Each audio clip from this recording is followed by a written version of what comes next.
Welcome to today's episode of the Jacksonville Jaguars Insider Podcast. My name is John Shipley. I'm your host and beat reporter.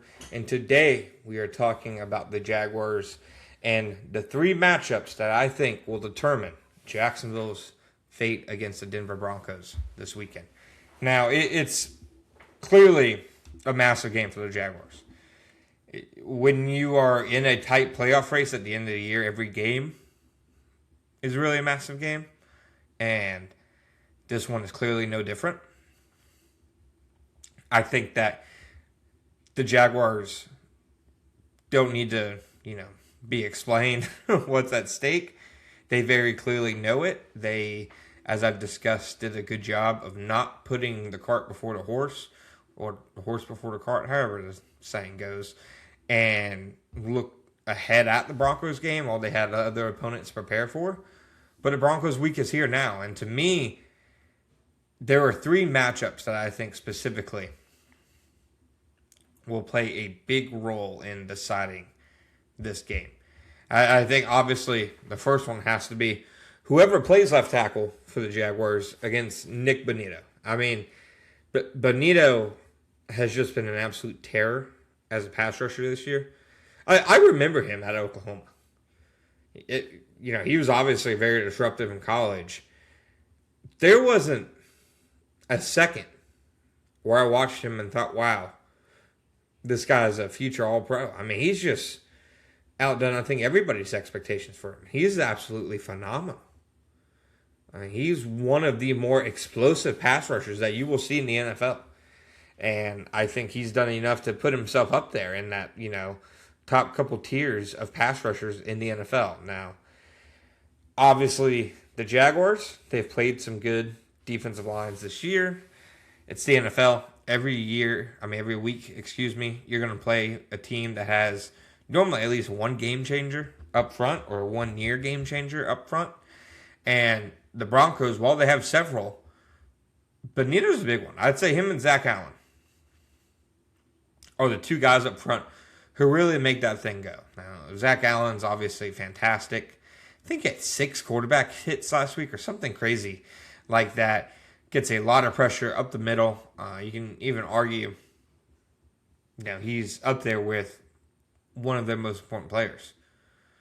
But it's the Bonito matchup that fascinates me because we don't know who's going to start for the Jaguars at left tackle.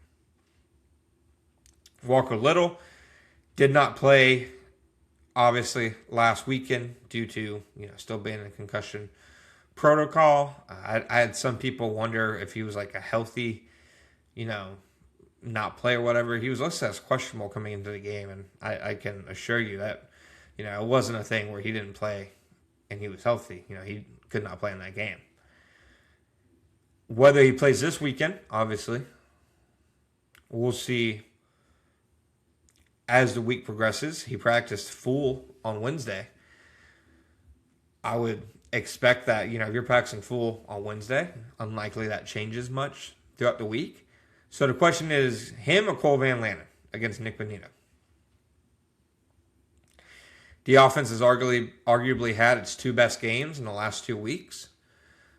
Cole Van Lannon has started at left tackle in those games, but I'm still of the belief, guys, that Walker Little, there's a reason he opened up week 1 as left tackle and has been the left tackle for much of the year.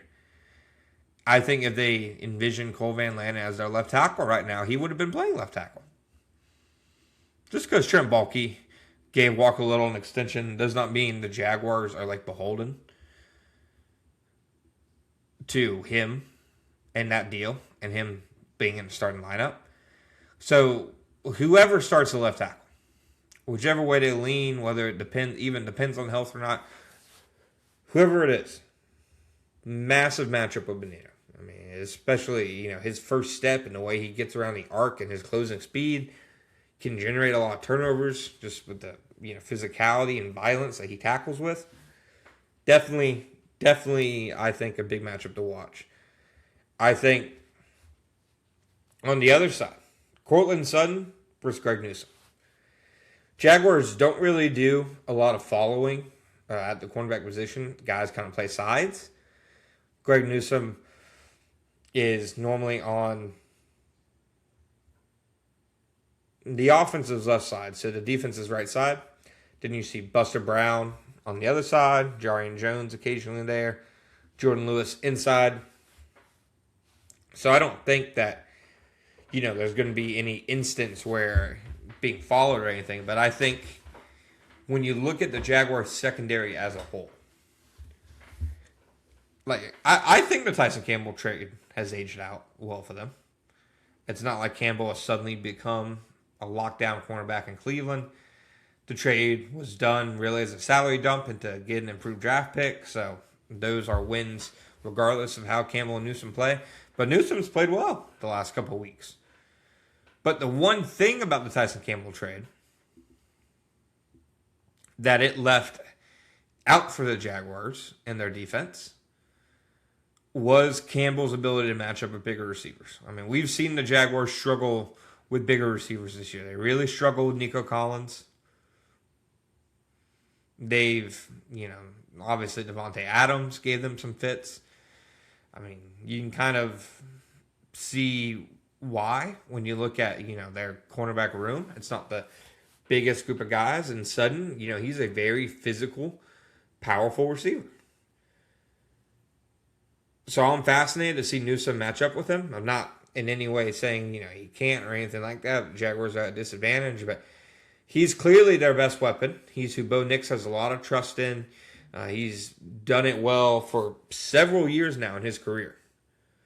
So I think ultimately that is one that, how well the Jaguars manage to slow down Courtland Sutton will be a telling part of this game.